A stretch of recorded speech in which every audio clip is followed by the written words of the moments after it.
엄마의 품에 안겨가지고 막 졸면서 찬양하는 아이들을 보면서요, 네, 감사하고 은혜를 많이 받았습니다. 그래요. 네. 우리는 살아가면서 끊임없이 선택의 기로에 놓이게 됩니다.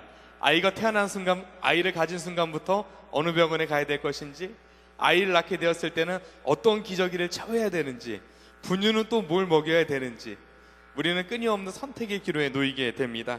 심지어 오늘 아침에 우리가 교회에 올 때조차도요, 버스를 탈지, 몇 번 버스를 타야 될지, 그리고 어떤 지하철을 타고 와야 될지 우리는 선택을 하고 오게 되었습니다. 어찌 보면 우리의 인생은 그렇게 끊임없는 선택의 연속성에 놓여 있는 것 같습니다. 그런데 종종 이 선택이라는 것이 우리들에게 참 우리들을 힘겹게 할 때가 있습니다. 왜냐하면 선택에 따라 우리의 인생이 달라지기 때문입니다. 1998년도에 상영했었던 슬라이딩 도어즈라는 영화가 한 편 있습니다. 영화에서 주인공이었던 여자가 회사에서 해고를 당하고 짐을 쌓고 집으로 돌아가게 됩니다. 그리고 지하철역에 이르게 되었을 때 이제 지하철에 있었던 전철이 막 출발하게 됩니다. 이때 영화 장면은 두 개로 나눠집니다. 하나는 그 지하철을 타고 집으로 돌아가는 장면과, 그리고 지하철을 놓친 장면으로 영화는 분리되게 됩니다. 지하철을 타게 되었을 때 영화는 여자 주인공은 집으로 돌아가서 상사를 욕하며 회사를 욕하며 그리고 잠을 드는 모습으로 영화를 마치게 되고요.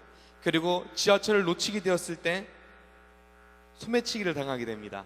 그리고 소매치기를 쫓는 과정 속에서 자신이 사랑했었던 첫사랑을 만나고, 그리고 사랑에 빠지면서 해피엔딩으로 영화를 마치게 됩니다. 우리나라에도 비슷한 이 프로그램이 있었는데요, 기억하실지는 모르겠는데 이희재가 했었던 그래 결심했어, 그런 프로도 있었습니다. 그런 프로를 생각하시면 아마 도움이 될 겁니다. 이 한 여주인공조차도 이 여주인공이 어떤 선택을 하냐에 따라 그녀의 인생이 확 바뀌게 되는 것을 영화는 우리들에게 보여주고 있습니다. 근데 성경에서도 우리의 인생에도 여주인과 같이 선택의 기로에 놓여져 있다고 말해주고 있습니다.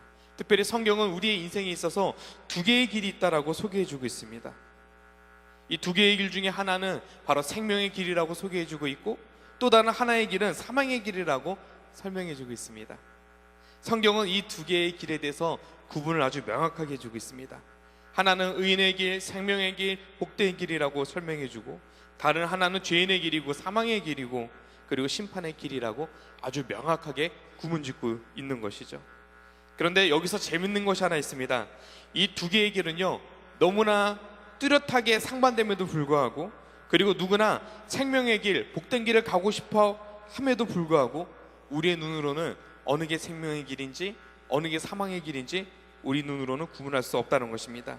그래서 우리가 신앙으로 쓰고자 노력을 해도 어느 순간에는 세상을 섬기고 있는 우리의 자신을 발견할 때가 많이 있는 것이죠. 그런데 성경은 그것을 허용하고 있지 않습니다. 우리를 향하여 생명의 길에 놓여져 있기를, 그리고 생명의 길에 머물 것을 우리들에게 가르치고 있는 것이죠. 우리는 오늘 본문을 통해서도 그 이야기를 살펴볼 수 있습니다. 오늘 본문에는 두 개의 가문을 소개해주고 있습니다. 먼저 창세기 앞장, 이 가문의 이야기를 시작할 때 우리는 먼저 창세기 앞장부터 좀 살펴봐야 되는데요, 창세기 4장 앞부분에는 가인과 아벨의 이야기가 등장합니다. 우리가 다 아는 것처럼 가인은 부모님의 기대를 안고 태어납니다. 아담과 하와는 가인을 통해서 약속의 후손을 아마 기대했을 것입니다. 그런데 가인은 부모의 기대와는 다른 길을 선택하게 됩니다. 자신의 동생을 살인하고 그리고 하나님으로부터 도망가며 떨어져 나가는 모습을 우리는 목격하게 되죠. 그리고 창세기 4장은 그의 떠남이 단순히 가족을 떠나는 사건이 아니라 바로 하나님을 떠나는 장면으로 우리들에게 그려주고 있습니다. 그리고 이후에 그들은 하나님을 더 이상 찾지 않습니다. 이것이 4장 16절부터 24절까지 등장하고 있는 바로 한 가문의 족보의 이야기입니다. 하나님께서는 아벨의 죽음을 대신하여 아담과 하와에게 또 다른 자녀를 소개해주고 있습니다. 그 자녀의 이름은 바로 셋입니다. 창세기 5장 1절에서부터는 이 셋의 족보가 등장하고 있습니다. 그리고 본문은, 창세기의 기자는 이 본문을 통해서 두 개의 족보를 서로 우리에게 비교해주고 있습니다. 바로 가인의 족보와 셋의 족보로 비교해주고 있는 것이죠. 하나는 하나님 앞에서 범죄하여 하나님을 떠난 족보이고, 하나는 하나님 앞에 순종함으로 그와 동행하며 살았던 족보입니다. 하나의 족보는 죄악으로 가득한 족보였고, 다른 하나는 의로운 삶을 쫓으며 살았던 족보인 것입니다. 자신들의 성벽과 업적과 재능을 찬양하는 족보와 다른 한편에서는 하나님만을 경배하며 찬양하는 족보를 비교해서 우리들에게 보여주고 있는 것입니다. 창세기 4장에서 우리가 읽었던 5장까지의 이야기는 그 두 개의 족보를 소개해주고 있는 것이죠. 두 개의 족보의 특징을 보면 좀 이렇습니다. 먼저 가인의 족보를 보면요, 4장 16절을 보면 이렇게 이야기합니다. 가인이 여호와 앞에서 떠나서 에덴 동쪽 노 땅에 거주하더니 라고 말씀하고 있습니다. 하나님을 떠난 가인은 자녀를 낳고 자신을 보호하기 위해서 그는 성을 쌓는 것을 보여주고 있습니다. 문제는 그것이 하나님께 돌아가기를 거부하는 그의 모습이었다는 겁니다. 그는 자신을 괴롭히는 공포를 이기기 위해서 하나님을 의지하는 것보다는 스스로 성을 쌓았습니다. 이들의 특징은 잔인하고 또한 세상에서 재산을 모을 수 있는 능력도 있습니다. 또한 다양한 즐거운 문화를 개발하기도 합니다. 그리고 당대의 뛰어난 기술자입니다.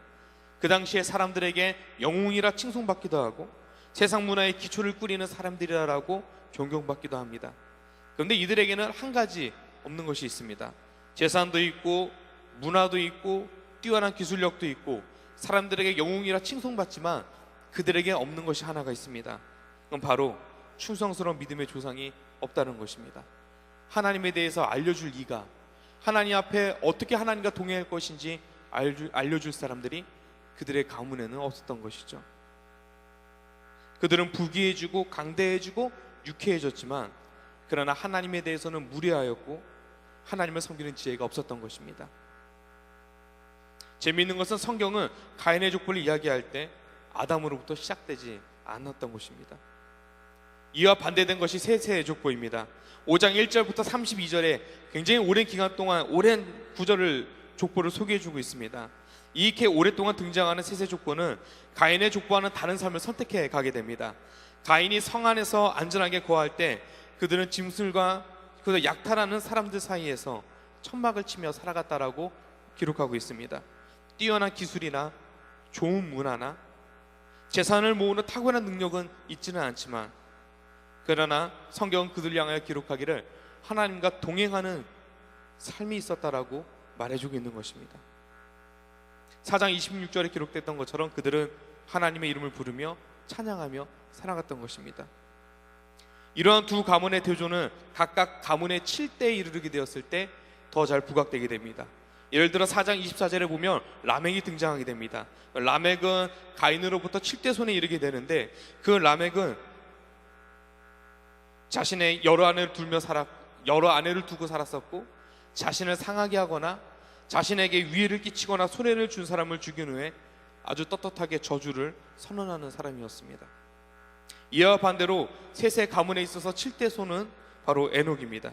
5장 22절에서 24절에 보면은 이렇게 기록하고 있습니다. 제가 읽어드리겠습니다. 무드셀라를 낳은 후 300년을 하나님과 동행하며 자녀들을 낳았으며 그는 365세를 살았더라. 에녹이 하나님과 동행하더니 하나님이 그를 데려가심으로 세상에 있지 아니하였더라 라고 우리들에게 소개해주고 있습니다. 가인의 가문이 하나님 없이 살려고 할 때 에녹은 하나님 없이는 살아갈 수 없다는 것을 보여주고 있는 것입니다. 그는 하나님과 300년간 동행하다가 죽음을 보지 않고 하나님께로 갔던 믿음의 선조인 것입니다. 창세기 기자는 사람이 죽고 또 77배의 저주를 선언하는 라벡과는 너무나 다르게 하나님과 동행하는 삶을 선명하게 대조하여 우리들에게 보여주고 있는 것입니다. 그리고 우리는 이 두 개의 족보 가운데 하나를 선택해야 될 그런 상황에 처해져 있는 것입니다. 의인의 족보를 조금 더 살펴보면요 재미있는 것이 있습니다. 무엇이냐면 족보를 자세히 보면 누가 누구를 낳고 몇 년을 살다가 죽었더라로 끝나게 됩니다. 이것이 반복되게 됩니다. 의인이나 또 의인이 아닌 그 집안 가운데는 누구든지 태어나며 죽게 된다는 것입니다. 그리고 또 하나 보여주고 있는 것은 이 공식에 벗어난 사람이 있다는 겁니다.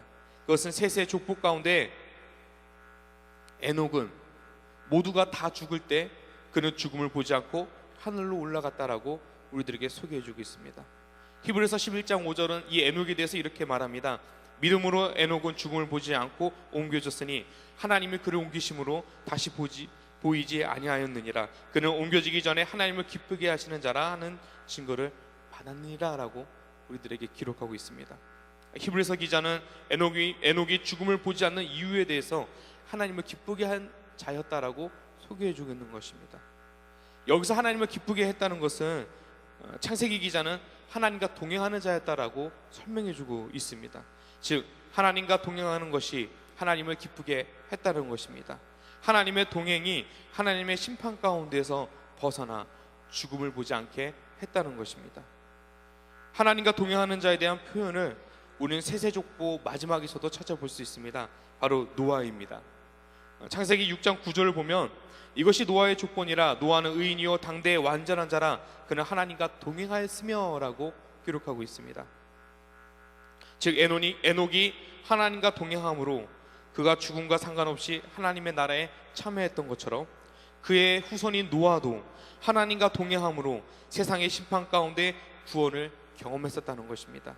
그 구원의 이유에 대해 창세기 기자는 하나님과의 동행이었다라고 우리들에게 선언하고 있는 것이죠. 구약에서 하나님과의 동행은 생명입니다. 아무리 연약한 자일지라도, 아무리 자녀를 임신할 수 없는 그런 삶을 사는 사람일지라도 그가 하나님 앞에 순종하고 하나님과 동행하게 되었을 때 그는 환경을 뛰어넘어 그 자신의 한계를 뛰어넘어 역사하시는 하나님을 만나게 되는 것입니다. 불임의 가정 가운데, 생명을 잉태할 수 없는 가정 가운데 생명을 주신 하나님을 믿음의 조상 아브라함도 경험했었던 것이죠. 그렇기 때문에 하나님과의 동행은 곧 생명이라는 것입니다. 현재는 과거의 사건의 반복이라는 말이 있습니다. 과거의 사건이 현재도 반복된다는 것이죠. 바로 오늘 본문이 그와 같은 것 같습니다. 수천 년이 흐른 오늘에 와서도 우리 앞에는 여전히 두 가지 족보가 있습니다. 하나는 하나님을 떠나는 사람들의 이야기가 기록된 족보이고, 하나는 하나님과 동행하며 하나님을 기쁘게 여기며 세상을 살아가는 생명의 족보가 우리들의 눈앞에 있는 것입니다. 사람들은 여전히 복된 길을 가기를 원하고 있지만, 그러나 뛰어난 기술과 학문에 대한 지혜와 크고 좋은 집과 도시와 국가들을 가지고 살아가면서 좋은 옷을 입고 좋은 차를 몰며 부유한 삶을 살기를 소망하고 있다는 것입니다. 그러나 그 삶은 결코 생명의 길이 아니라는 것입니다. 우리에게 주어져 있는 생명의 길은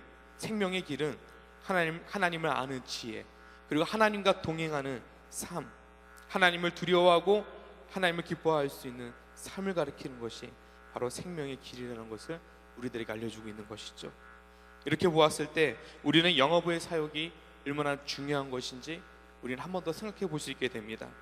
이제 세상을 향해 첫 발을 띄는 우리 영아 아이들에게 바로 하나님과 동행하는 삶의 기초를 가르치는 사역을 하고 있기 때문입니다.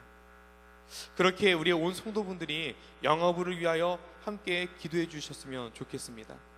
영어부의 사역을 통하여 우리 아이들과 아이들의 가정이 하나님과 동행할 수 있는 그런 귀한 사역을 감당하는 사역이 될 수 있도록, 그리고 영어부의 사역을 통하여 그렇게 믿음의 가정들이 세워주는 축복이 함께 있을 수 있도록 쉬지 않고 계속 기도해 주시기를 소망합니다. 그리고 더 나아가서 영어부뿐만이 아니라 우리의 가정들도 하나님과 동행하는 그 기쁨을 알려주는, 그리하여 우리만 생명의 길을 살아가는 것이 아니라 우리의 후손, 우리의 자녀들도 하여금 생명의 길을 쫓아갈 수 있는 그러한 지혜와 그 신앙을 물려줄 수 있는 우리들의 삶이 되길 진심으로 소망합니다. 이 시간 우리 같이 기도하겠습니다.